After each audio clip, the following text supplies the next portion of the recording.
Hello coders, how are you guys doing today? So today we are going to learn how can we implement the QR code scanner in our Flutter application.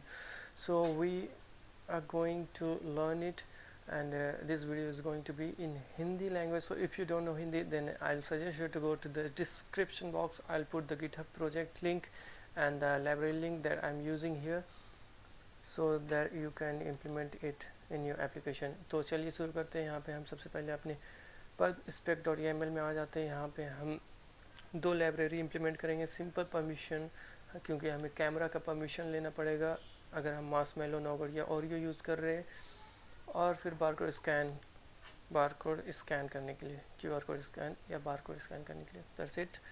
तो ये दो हम library use करेंगे। उसके बाद हम अपने manifest file में ये परमिशन को डिफाइन कर देते हैं। हाँ, तो यहाँ पे कैमरा परमिशन डिफाइन किया और यहाँ पे एक एक्टिविटी ऐड करना होगा। ये लाइब्रेरी की ओर से होता है और हमें ऐड करना होगा। तो एक मैंने इशू देखा कि इस लाइब्रेरी में, बारकोड स्कैनर में, ये एक एरर देता है। तो इसके लिए हम अपने जो build.gradle है ऐप लेवल का, इसमें हमें ये चीज़ ऐड करना होगा। मैं इसका बता दे रहा हूँ। सॉल्यूशन classpath org.jetbrains.kotlin, ये मुझे ऐड करना होगा हमें, और इसके लिए आप मेरे जो गिटहब प्रोजेक्ट है उसमें से ये कॉपी कर सकते हैं। तो दैट्स इट्स। अब हम ये एप्लीकेशन बनाना शुरू करते हैं। तो अपने main.dart में हम ये चीज़ इंपोर्ट करेंगे। Async library, material dot services, barcode scan और सिंपल परमिशन। ये सब है हमारे स्कैनिंग के लिए और परमिशन के लिए, ये दोनों लाइब्रेरी। तो सबसे पहले हम रन ऐप बनाते हैं। न्यू माई ऐप नाम का ये क्लास होगा।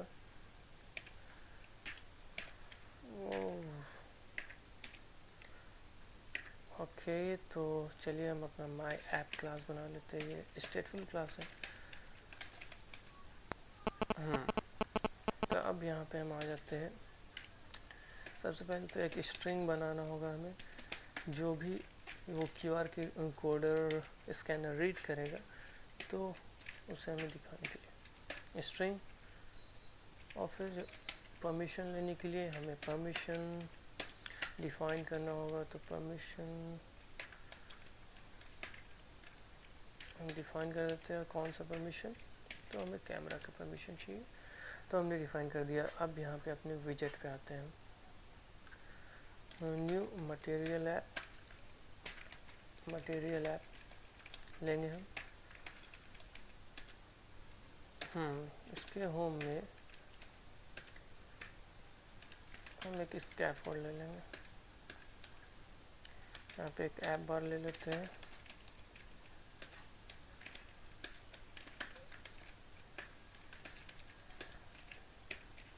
इसमें बस स्कैनर लिख देते हैं ऐप बार में, और इसके बॉडी में न्यू कॉलम, डायरेक्टली हम कॉलम ले रहे हैं क्योंकि हमें विजेट में उतना इंटरेस्ट नहीं है।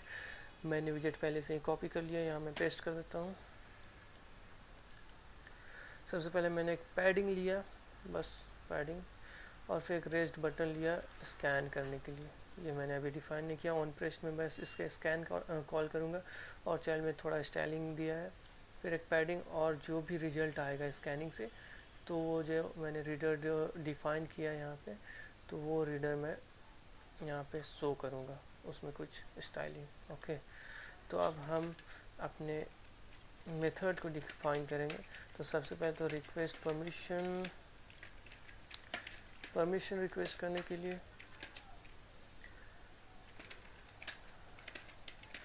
Result await simple permissions dot request permission. तो ये हमारा परमिशन हमने ले लिया। That's it. इसके बाद हम कुछ वहाँ शो भी कर सकते, स्नैक बार दे सकते, पर हो गया हमारा परमिशन। इसके बाद हम एक स्कैन मेथड जो हमने वहाँ डिफाइन किया है, उसे हम यहाँ पे डिफाइन करेंगे। तो स्ट्राइक कैच ब्लॉक ले लेते हैं, क्योंकि ये एरर देगा ही। तो पहले हम डिफाइन कर देते हैं अपना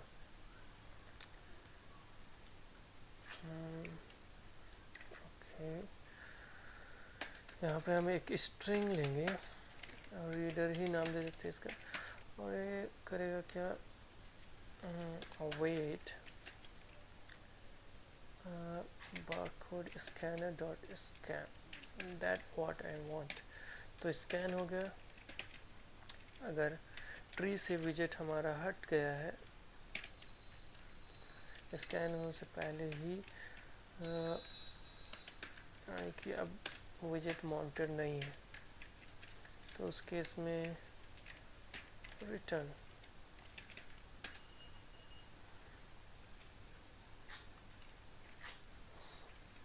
फिर अगर सब कुछ ठीक है तो सेट स्टेट कॉल कर देते हैं,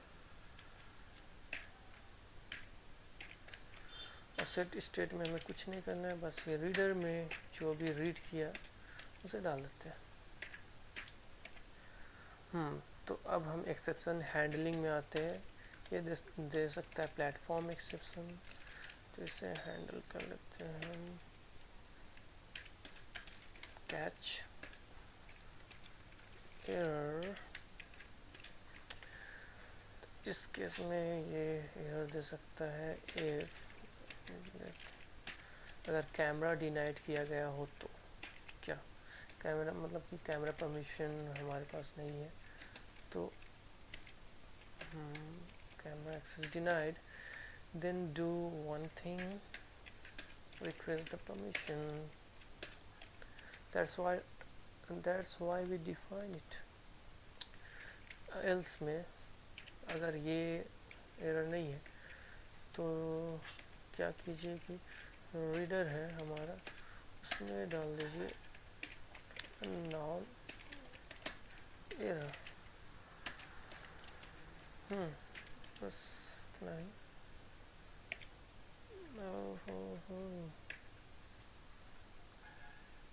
else just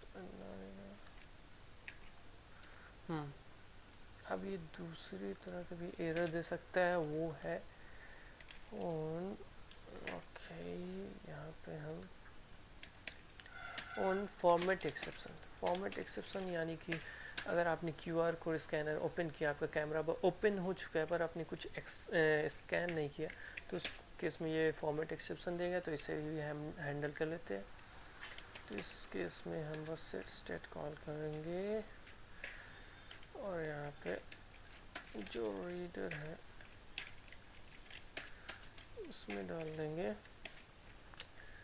user return without scanning, that's it. यहाँ पे भी हमें वही करना होगा, सेट स्टेट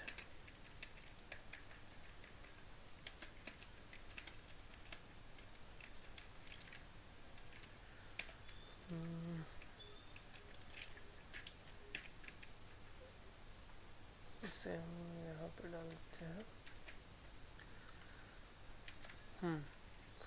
तो अब हमारे पास सेट स्टेट है। अगर ये भी एरर नहीं है तो सीधा हम एल्स पार्ट को यहाँ से कॉपी कर लेते हैं, नॉन एरर दिखा दीजिए। ओके, कैच करना होगा पहले हमें, catch E and then start this part। okay, yes. तो इसके बाद हम अपने एप्लीकेशन को रन कर सकते हैं, क्योंकि बस इतना ही हमें करना है। तो चलिए हम अपने एप्लीकेशन को रन करते हैं। यहाँ पे हमारा रियल डिवाइस कनेक्टेड है, तो यहाँ पे आप देख सकते हैं हमारा ऐप अब रन हो रहा है। तो अगर हम स्कैन करेंगे तो ये परमिशन के लिए पूछेगा, हम परमिशन अलाउ कर देते, तो यहाँ पे हमारा ये जो एप्लीकेशन अब रन हो रहा है। तो हम चाहे तो ये फ्लैश लाइट ऑन कर सकते हैं, और फिर जो QR कोड है उसे स्कैन कर सकते हैं। ओके, तो हमारे पास अभी QR कोड नहीं है, तो इसलिए हम बैक हो जाते हैं। तो देखिए यूज़र रिटर्न विदाउट स्कैनिंग, ये जो फॉर्मेट एक्सेप्शन दे रहा है, तो ये था हमारा एप्लीकेशन। QR कोड अगर कोई आप बार कोड या QR कोड स्कैन कीजिएगा तो ये आपको रिजल्ट शो करेगा। तो that's it for today. I hope you guys enjoy. So let stay with us. Thank you guys for watching.